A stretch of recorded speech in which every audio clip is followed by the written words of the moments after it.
अल्लाह सुब्हानहू व तआला का शुक्र है कि उसने तौफीक अता फरमाई कि कुछ कुरान और हदीस के बारे में, उलूम इस्लामी के बारे में गुफ्तगू हो सके। और सिले रहमी देखें वैसे तो वाजिब है, यानी ये कि ये तिजारत नहीं है, ये इबादत है।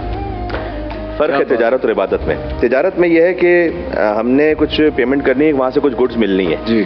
तो अगर किसी ने वो अपना जो पेमेंट थी वो नहीं दी तो फिर आप बाउंड नहीं कि आप अपने गुड्स पहुँचाएंगे, यह तिजारत है। इबादत ये है कि उन्हें अपना जवाब देना, आपने अपना जवाब देना। अकाउंटेबिलिटी अपनी अपनी है जी, जबरदस्त। ये नहीं है कि वहाँ से कोई तरफ मुकाबिल से होगा तो मैंने करना, ये तिजारत नहीं हो रही, ये इबादत हो रही है जी।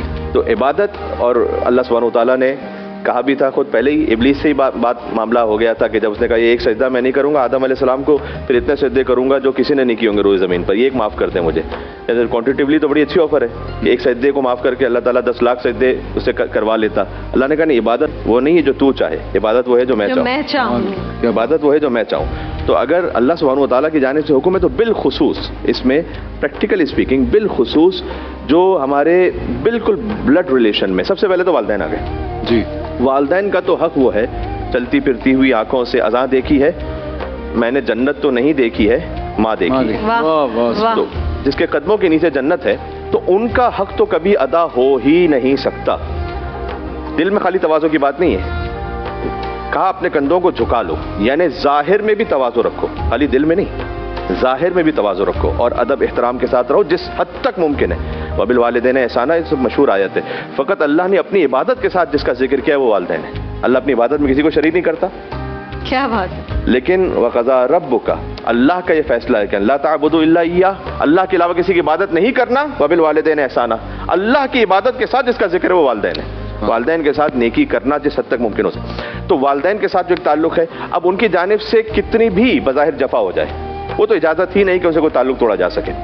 फिर उसके बाद मरहला आ जाता है भाई बहनों का, उनका हक है, ब्लड रिलेशन है। अगर फ़र्ज़ कीजिए वो बिल्कुल ही मिलने को तैयार ना हो तो शरई तौर पर कम से कम इतना किफ़ायत करता है कि आप सलाम दुआ कर रहे हैं, वो कभी ना छोड़ें सर। वो ईद का कोई मौका आ जाए, कोई ऐसा मौका आ जाए तो आजकल हो सकता है मैसेज के ज़रिए से भी, फ़ोन के ज़रिए से भी, फ़र्ज़ ये वो ना मिलना चाह रहे हो, अगर वो किसी भी तरीके से कोई भी ताल्लुक़ नहीं रखना चाह रहे तो आपने अपने तौर पर कोशिश कर ली तो आपके लिए हुज्जत मुकम्मल है। इस तरह से फिर एक दायरा बनता है जो हमारे फर्स्ट रिलेटिव्स होते हैं, जिनमें मामू हैं, चचा हैं, खाला हैं, फूफी हैं, इनका एक हक है। शौहर ज़ौजा का आज वुमेन्स डे के हवाले से भी जो गुफ्तगू है जी, हमें मानना पड़ेगा कि जो ख़वातीन के लिए रिस्पेक्ट और एहतराम है वो नहीं दिया गया। जब तक मानेंगे नहीं तो आगे इस्लाह की तरफ बढ़ेंगे नहीं।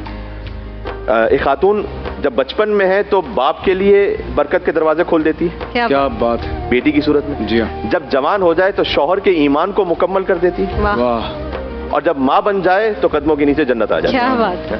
तो जो अल्लाह सुब्हानहू व तआला ने मकाम रखा था, वो जो ड्यू रिस्पेक्ट थी वो हमारे यहाँ नहीं दी गई। वर्बल अब्यूज़ तो बहुत ज़्यादा है, डोमेस्टिक वायलेंस भी बहुत ज़्यादा है, और जब तक हम इसको मानेंगे नहीं आगे नहीं बढ़ेंगे। मुझे अल्लामा कमाल मेहदी साहब की बात बड़ी अच्छी लगी कि वो तिजारत नहीं इबादत है, इबादत है।